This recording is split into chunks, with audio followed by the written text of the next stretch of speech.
नमस्कार, मैं राजकुमार Jaiswal news bioscope देख रहे हैं आप। आज धनबाद कोयलांचल की दिन भर की सुर्खियों से हम आपको अवगत कराएंगे। उससे पहले बता दें कि आज कोयलांचल धनबाद में सुबह से ही धूप खिली हुई है और धूप खिलने के साथ ही सर्द का जो कनकनी है वो कम हुई है और सुबह की न्यूनतम तापमान की अगर बात करें तो 13 डिग्री रिकॉर्ड किया गया था, जबकि दिन में आज 26 डिग्री तक तापमान जाने की संभावना है। इसके अलावा अगर हम बात करें तो धनबाद कोयलांचल में हल्की बूंदाबांदी किसी क्षेत्र में हो सकती है।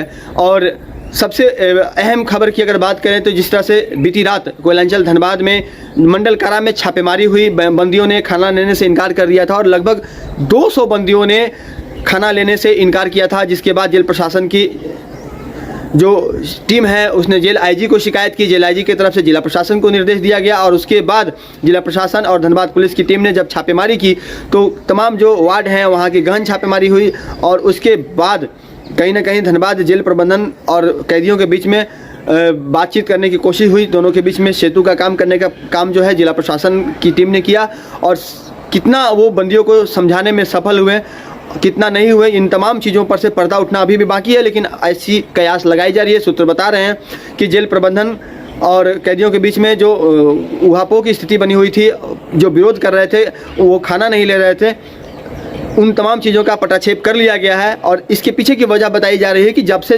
अमन सिंह हत्याकांड वाली घटना को अंजाम दिया गया है उस समय से ही तमाम जो कैदी हैं, खास करके जो अमन गुट से जुड़े हुए कैदी हैं, उन्हें भी अलग अलग जेलों में शिफ्ट किया जा रहा है। कुल 16 कैदियों को राज्य के अलग अलग जेलों में शिफ्ट करना है, उसमें से 10 को किया जा चुका है। बाकी जो कैदी बचे हुए हैं वो कहीं ना कहीं जिला प्रशासन को और धनबाद जेल प्रबंधन को इस मामले में दबाव बनाना चाहते हैं ताकि उनका स्थानांतरण रुक जाए। और इसके वजह से उन्होंने इस तरह की जो खाना नहीं लेने की जो घटना है उसे अंजाम दिया। और उसके बाद प्रशासन की टीम पहुंची, जिसमें कि एसडीएम उदय रजक, सिटी एसपी, ग्रामीण एसपी, कई डीएसपी और इंस्पेक्टर स्तर के पदाधिकारियों के साथ साथ महिला और पुलिस बल के जवान भारी संख्या में जेल के अंदर गए थे। उन्होंने सघन तलाशी अभियान शुरू की। खैनी की पुड़िया और कुछ अन्य सामग्री बरामद भी हुई है। और सबसे बड़ी बात यह है कि जब से घटना को अंजाम दिया गया है, हत्याकांड के बाद एसआईटी की जांच चल रही है। धनबाद जेल प्रबंधन पूरी तरह से सख्त है। जेल मैनुअल का पालन कराने के प्रति प्रतिबद्धता दिखाते हुए जेल प्रबंधन ने कई सख्तियों को लागू किया है। उस सख्ती की वजह से कैदियों में कहीं ना कहीं इस तरह की नाराजगी थी और जिसकी वजह से इस घटना को अंजाम दिया गया। अगर हम अन्य घटनाओं पर बात करें तो कोयलांचल धनबाद में जिस तरह से सुबह की राजनीतिक हालात हैं, जो तमाम गतिविधियां हैं वो तेज होने की संभावना है। साथ ही नगर निकाय चुनाव को लेकर के जिस तरह के आदेश धनबाद क्षमा करेंगे राज्य सरकार को दिए गए हैं, उसके बाद धनबाद में जो भी निगम के क्षेत्र हैं, खास करके धनबाद नगर निगम के क्षेत्र में जो पार्षद के प्रत्याशी हैं, जो मेयर पद के प्रत्याशी हैं, जो संभवित प्रत्याशी हैं, उनके अंदर अब कहीं ना कहीं सुगबुगाहट हो गई है। वो अब जनता के बीच जाने का जो सिलसिला है वो अब आज से शुरू कर देंगे। वो अपनी दावेदारी को मजबूत करने के लिए लगातार क्षेत्रों का भ्रमण शुरू कर देंगे। तो ये तमाम चीज़ें हैं जो आज देखने को मिलेंगी और आज से बल्कि शुरू हो जाएंगी। अगर हम धनबाद कोयलांचल की अन्य सुर्खियों पर नज़र डालें तो धनबाद जिला प्रशासन की तरफ से कई तरह के जो विकास के कार्य हैं वो कराया जा रहा है। और आज शुक्रवार का दिन है। जनता दरबार में उपायुक्त स्वयं बैठेंगे, लोगों की समस्याओं को सुनेंगे।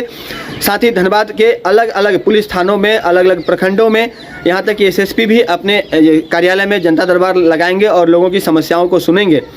और ये जनता दरबार कहीं ना कहीं जनता और पुलिस के सरकार के बीच सेतु का कार्य करता है और इसमें बिचौलियों की नुकसान निश्चित रूप से होती है। मनरेगा के कई कार्य जो ग्रामीण क्षेत्र में हो रहे हैं वहाँ पर जिस तरह की लापरवाही देखी जा रही थी, सरकारी पैसे का बंदरबांट देखा जा रहा था, इसको लेकर पिछले दिनों जब मनरेगा कमिश्नर का दौरा हुआ था और उन्होंने कई निर्देश दिए थे, उसका भी अनुपालन अब तक जिले में नहीं हुआ है।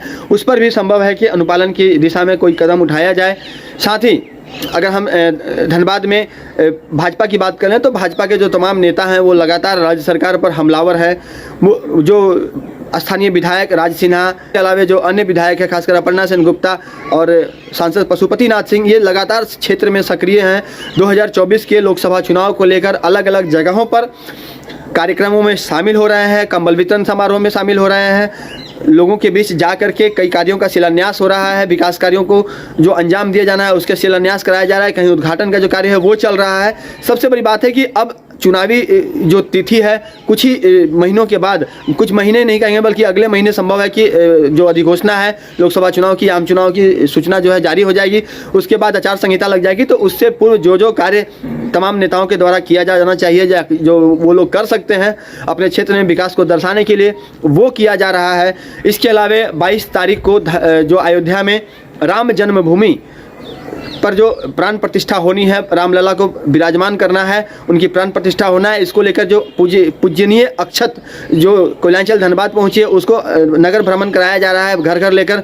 विश्व हिंदू परिषद आरएसएस के जो कार्यकर्ता हैं और साथ में जो भाजपाई हैं वो लोगों तक पहुंच रहे हैं, लोगों के घर घर जा कर के निमंत्रण कार्ड सौंप रहे हैं। और 22 तारीख को उन्हें आसपास के मंदिरों में जा कर के पूजा अर्चना करने और विशेष प्रार्थना शिविर में, आरती शिविर में, आरती सभा में, आरती में शामिल होने की गुजारिश कर रहे हैं। तो ये तमाम चीज़ें जो हैं आज भी धनबाद कोयलांचल में देखने को मिलेंगी और हम आपको तमाम गतिविधियों से दिन भर रूबरू कराते रहेंगे। सहयोगी मुन्ना के साथ राजकुमार जायसवाल, न्यूज़ 22 स्कोप, धनबाद।